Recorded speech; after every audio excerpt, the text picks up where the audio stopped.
हिंसाचाराच्या 6व्या दिवशी नागपुरात संचारबंदी कायम आहे।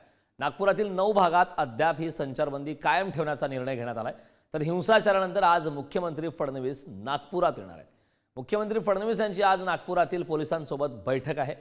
मुख्यमंत्री फडणवीस आता नागपुरातील परिस्थितीचा आढावा घेणार आहेत। नागपूरमध्ये सध्या सुद्धा 9 भागामध्ये अद्याप ही संचारबंदी लागू करण्यात आली। नागपूरमध्ये जो हिंसाचार उफाळला त्यानंतर जोरदार टीका सुद्धा झाली। या संदर्भातली तपासणी सुरू आहे। मात्र ही तिन्ही दृश्य आपण पाहतोय।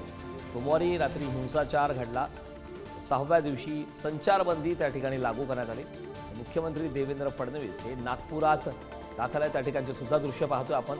6व्या दिवशी सुद्धा संचारबंदी लागू करण्यात आली आहे। मुख्यमंत्री फडणवीस नागपुरातील आता परिस्थितीचा आढावा सुद्धा घेणार आहेत। आज नेमका या संदर्भातल्या काय घडामोडी घडतात हे पाहणं महत्त्वाचं आहे। मात्र काही संवेदनशील जे 9 भाग आहेत त्या 9 भागामध्ये अद्याप सुद्धा संचारबंदी कायम ठेवण्यात आलेली आहे।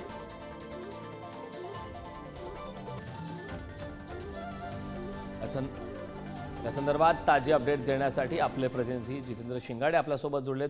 मी जितेंद्रकडे जाणार आहे। जितेंद्र, खरं तर पाहतो नागपूरमध्ये हिंसाचार घडला त्यानंतर तपास सुरू आहे। नवनवीन आरोपींची नावं समोर येत असताना 6 दिवस उलटलेत मात्र अद्याप सुद्धा संवेदनशील अशा 9 भागामध्ये संचारबंदी कायम आहे। काय सविस्तर आवाजची अपडेट?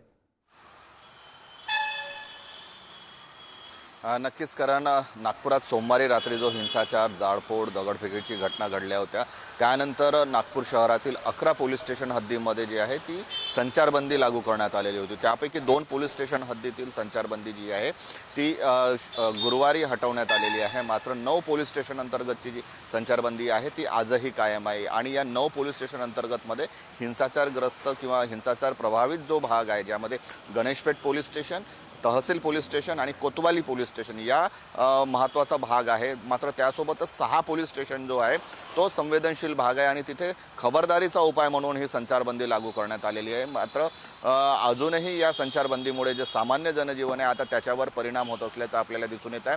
कारण या भागातील परिवहन व्यवस्था असेल, शाळा कॉलेजेस असतील, दुकाने असतील, व्यापारी प्रतिष्ठानं असतील किंवा बाजारपेठा आहेत त्या संपूर्णपणे बंद आहेत आणि त्यामुळे आता सामान्य जनजीवनावर याचा परिणाम होत असल्याचं दिसून येत आहे। त्यासोबतच जे आहे ते व्यापारी मोठमोठ्या बाजारपेठा यामध्ये आहेत, होलसेल बाजारपेठा आहेत आणि त्यामुळे संचारबंदीमध्ये आता शिथिलता आणावी किंवा ती हटवावी अशी व्यापारी वर्गातूनही मागणी होत आहे।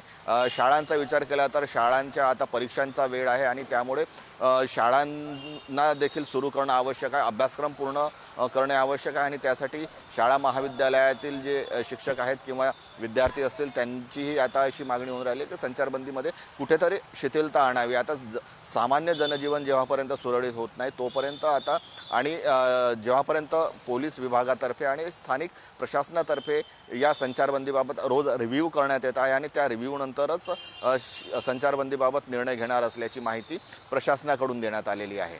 करण, नक्कीच जितेंद्र, खूप खूप धन्यवाद या महत्त्वपूर्ण अशा माहितीसाठी।